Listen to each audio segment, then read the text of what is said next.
You know that feeling, right? You've got this brilliant new plan, a goal you're really fired up about, and the very first thing you want to do is, well, tell people.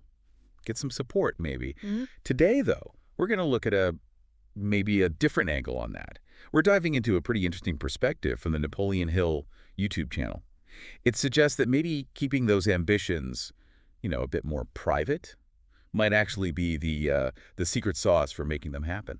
It's so natural, though, isn't it? That urge to share. You want that validation. Exactly. You picture people nodding along saying, great idea. Yeah. Feels, well, normal. But this view challenges that. It asks, what if holding back isn't about being sneaky, but more strategic? Yeah, strategic for success. The video we're digging into gives, I think, three main reasons for this. And honestly, they really make you pause and think. Okay, let's dive into that first one. It's this concept of energy depletion. Energy depletion. Yeah, the idea that just talking about your goals can actually sort of drain the energy you need to, actually do them. Huh. So the thinking is, our drive, our motivation, it's not endless. The video calls it a limited resource. Precisely. And it's not just the physical act of talking. It's more about the psychological effect. What happens in our heads, you mean? Right. When you share your big plan and someone says, wow, that's amazing, you get this little hit of satisfaction. Ah, like a premature sense of accomplishment. Exactly. Your brain gets a little reward, maybe some dopamine, almost as if you've already achieved something just by saying it. Okay, I could see that. And that might subtly make you less driven to do the actual hard graft later. That's the theory. It's like you've mentally cashed in a bit early. Have you ever felt that? You tell someone your plan, feel great for a minute, and then the drive just dips a bit. I think I have. It's like the talking itself satisfied some need and the urgency faded. It's apparently quite common, and the video suggests that, well, really successful people often work more quietly. They put their energy into action, not just talking about the action. Right, that quiet intensity. There's that line in the source material, something like, success is built on silence, on work that nobody sees. And nobody applauds until the results speak for themselves. Yeah. That's powerful. It totally reframes progress, doesn't it? It's not the announcement. It's the quiet grind. Which connects really nicely to the second point the video brings up. Okay, what's that? It's about how others might not, well, they might not get your vision, and they might project their own doubts onto it. Oh, yeah. This one hit home for me. Your vision is, like, crystal clear to you.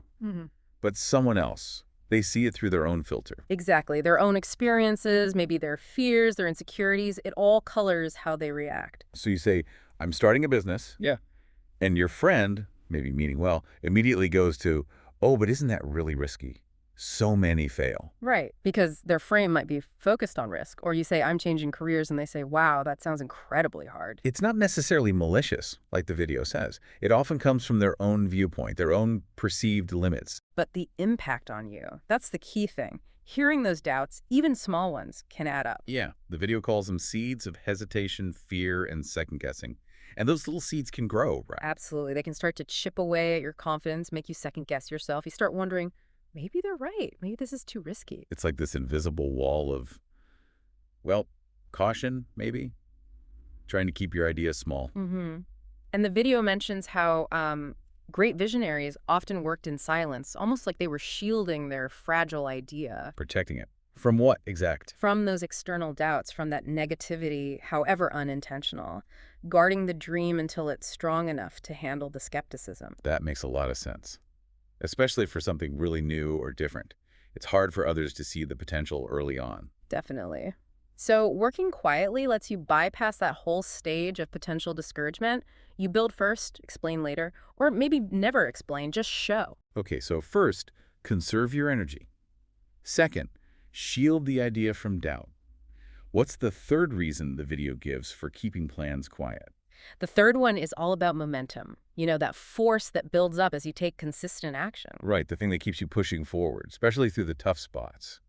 Well, the argument is that talking about your plans too soon can actually interrupt that momentum, stall it out. How so? The video uses this brilliant analogy. It's like opening the oven before the cake is done baking. Ah, okay, I get that. You let the heat out, you mess with the process. Exactly. Momentum is like that heat. It's built through sustained focus and effort. It carries you through challenges. And seeking validation, like telling everyone what you're going to do. That breaks the focus. It can, yeah. Okay. Each time you stop to explain or seek applause before there's anything real to show for it, you risk letting that internal drive, that momentum, just slip away. You shift from doing to talking about doing. Precisely. The focus moves from the internal process of creation to the external.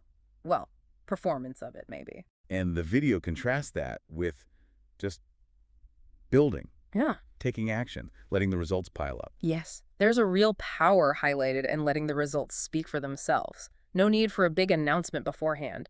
The achievement is the announcement. Okay, that paints a pretty clear picture.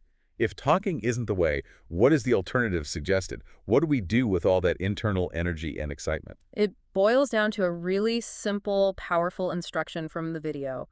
Never tell people what you do, show them. Show, don't tell. Exactly. Shift the entire focus from explaining your intentions to demonstrating your capabilities through action. Work in silence, let the world wonder, and then reveal the result. There's a certain, I don't know, quiet confidence in that, isn't It there? really is. It keeps you grounded in the work itself, not in managing perceptions about the work yet to be done. It avoids getting caught up in the hype before there's substance. hmm The video frames it as the core difference between, well, dreamers and doers. True achievement comes from the doing. Right, so let's just quickly pull those threads together as we wrap up this deep dive. The Napoleon Hill video argues for keeping plans private, primarily for three reasons. 1. To conserve your personal energy for action, not talk. 2, to protect your vision from other people's doubts and limitations which might derail you. And 3. To build and maintain that crucial momentum without interrupting it for premature validation. And the big takeaway, the core advice, is basically focus on the action. Focus on action. Let your results be the statement. Work diligently, quietly, and let the outcome speak volumes when it arrives. Which leaves us with a final thought, something for everyone listening to maybe chew on. How could being more deliberate, more conscious about what you share versus what you keep private, how might that actually affect your own progress? Yeah, and maybe thinking about one small step you could take, even today. Focusing on quietly doing something towards a goal, rather than making a big announcement about it first. It's really about that strategic use of your energy, isn't it? Yeah. And maybe fiercely protecting that initial spark. Exactly. Food for thought. Indeed. Thanks for taking this deep dive with us today.